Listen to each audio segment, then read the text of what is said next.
Good morning, gentlemen, and welcome back. We've got a new class here at Manhood University.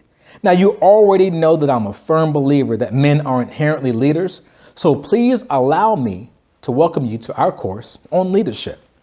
Now, when we start talking leadership, things can get convoluted pretty fast, and that's for a few reasons. Listen, all of us want to be the boss one day. We see that guy who's calling the shots, and we want to be him. Sometimes we do that without really understanding what it took to get there. And that's why I need to lay the foundation for our journey. It's vital for us to understand that before we can be effective leaders, we must be effective followers. And that means before we begin, I have to stress to you that some of the heavy charges we'll be levying on the shoulders of our leaders will use this introduction as their foundation. That we apply rigorous, deliberate, focused leadership with the understanding that how we lead is a product of how we follow. Now, you will often hear it put this way: people follow you the way that you follow. In fact, I don't believe there are many things more dangerous than a leader who isn't being led himself. The need for a leader to be led is echoed by the Apostle Paul when he tells us this: follow me as I follow Christ. High expectations of our subordinates are ill-advised if we don't strive to meet or have never met the high expectations of those placed over us. And these could be our teachers, coaches, managers, pastors and elders, board members, executives, or even elected officials. We have no frame of reference from which to base our expectations until we have consistently produced for our leaders. Ultimately, leaders with higher expectations of their subordinates than they have for themselves will not see the full potential of their team, their staff, their ministry, their department, or their company. Many a leader sees his tenure cut short because he loses sight of this principle. If you desire to be a leader, start today by being the follower that you would want to hire, mentor, coach, or invest in. If you don't want someone kissing your butt, don't be a butt kisser. If you don't want to pay someone for a 2-hour lunch, don't take 2-hour lunches. If you don't want to have someone on your staff that mocks you when you leave the room, then it's up to you to ensure that the respect level for your leader doesn't change just because he's out of earshot.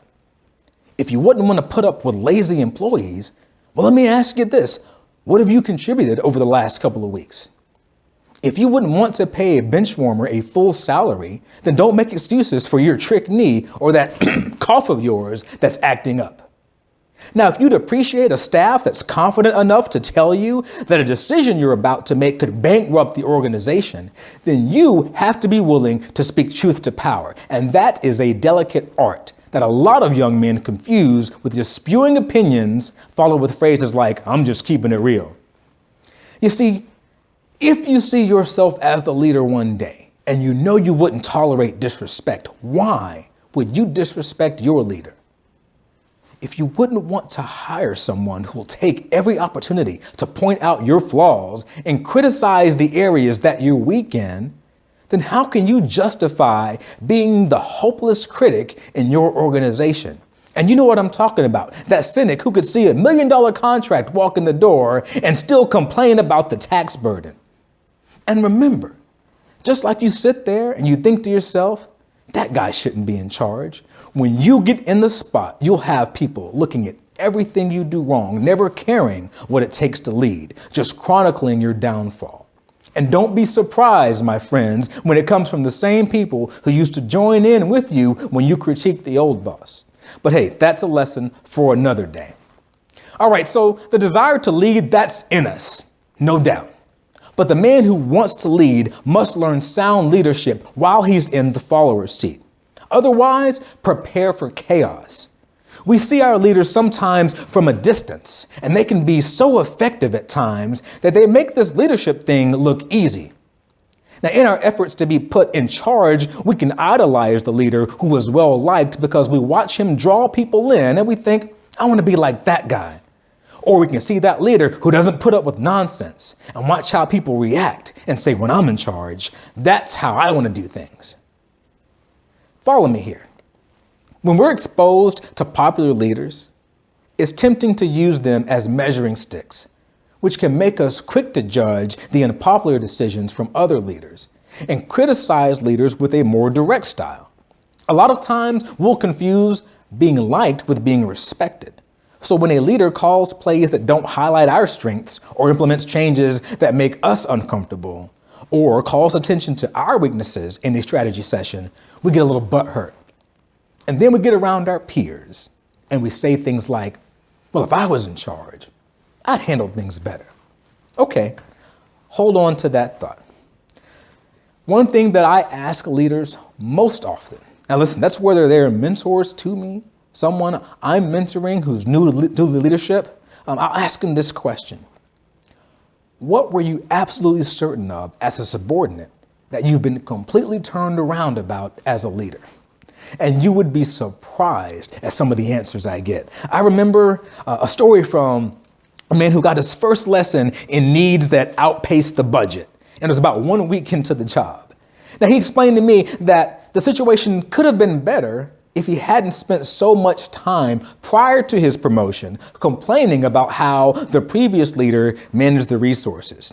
He had made several big pointed statements about what he could fix if he were just placed in charge. And then he got his wish. There's this saying, when God really wants to teach us a lesson, sometimes he answers our prayers. Now, I have to give it to him. When that light bulb came on, he was big enough to apologize to his predecessor for holding him to such an impossible standard.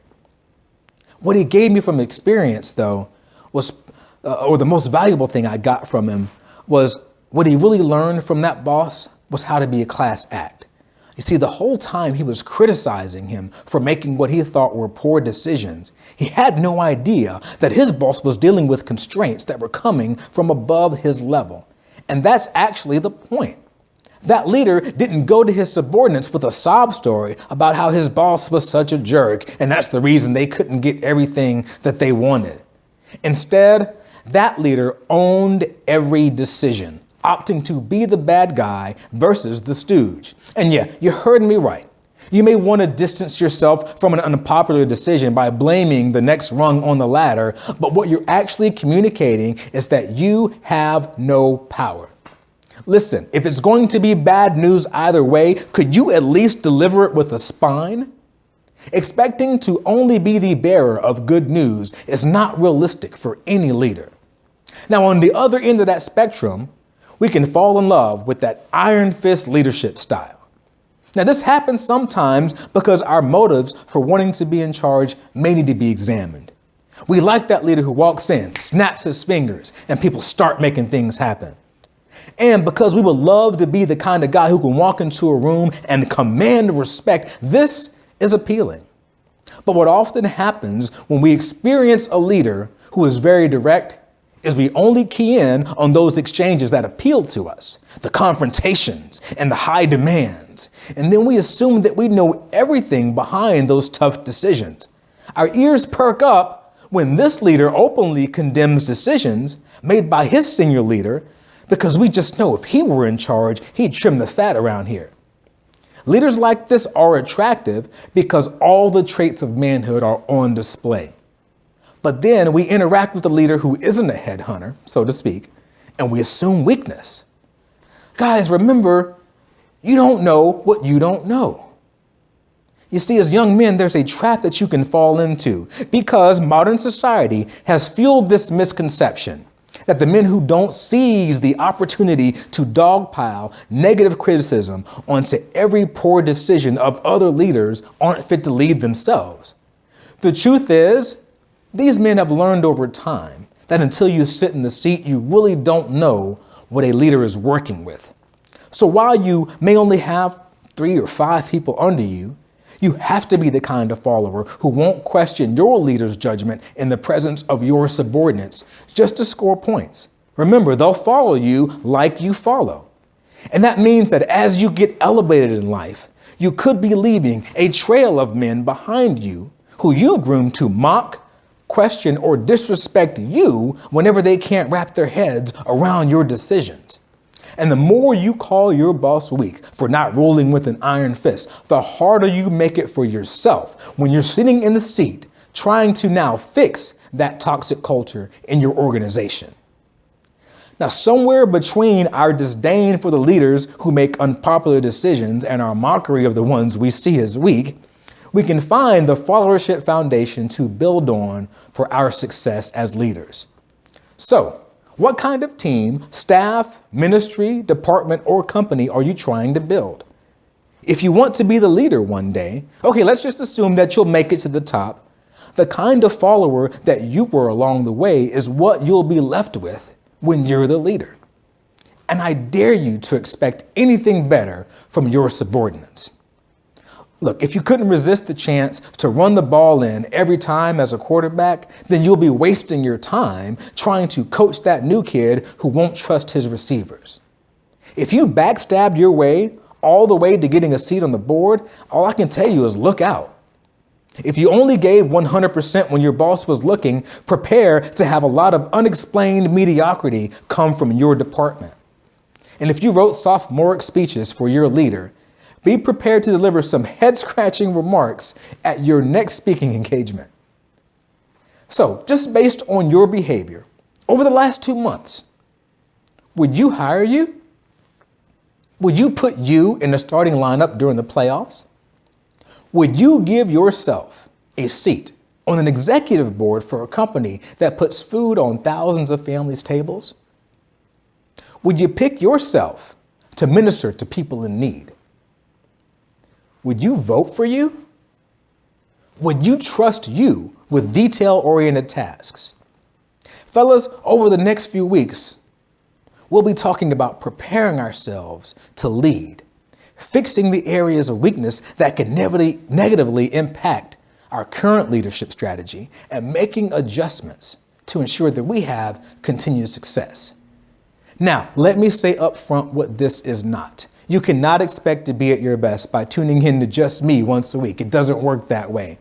I will give you tools that will round out the spectrum of good leadership teaching from some of the sources that have helped me, but I'll also be pointing out some external resources. So if you are looking for a one-stop shop to being an effective leader, then you have already failed.